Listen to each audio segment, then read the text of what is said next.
खूप सुंदर वाटतंय आणि आज खऱ्या अर्थाने खुर्चीवर बसल्यानंतर जबाबदारीची जाणीव झालेली आहे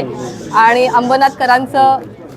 सगळ्यांचे मी पहिले आभार व्यक्त करते की इतक्या मोठी जबाबदारी दिली आहे माझ्यावर, जो विश्वास दाखवला आहे त्या विश्वासाला आम्ही तडा जाऊन देणार नाही ही मी तुम्हाला आज वचन देते आहे।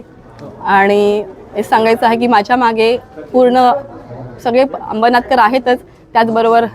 आमचे प्रदेश अध्यक्ष रवींद्र चव्हाण साहेब, त्याचबरोबर आमचे आमदार किसनजी कथोरे साहेब, चित्राताई वाघ, या त्यांचं सगळ्यांचं पाठबळ,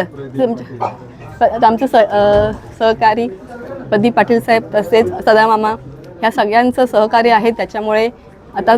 विकासाचं काम आणि जो आमचं मिशन आहे भयमुक्त आणि भ्रष्टाचारमुक्त अंबरनाथ बनवायचं, ह्या वाटचालीला आम्ही सुरुवात केलेली आहे। आधी जे झालं तेच मी म्हणेन की झालेल्या गोष्टी तशा परत घडून द्यायच्या नाहीत आम्हाला, आणि जे काम चांगल्या प्रतीचं झालं, दर्जाचं झालं तर ते टिकून राहील आणि आम्हाला तेच आहे की शाश्वत विकास करायचा आहे, नुसतं विकास नाही तर शाश्वत विकास, जेणेकरून तो दीर्घकाळ टिकेल, म्हणून आम्हाला दर्जेदार काम अपेक्षित आहे।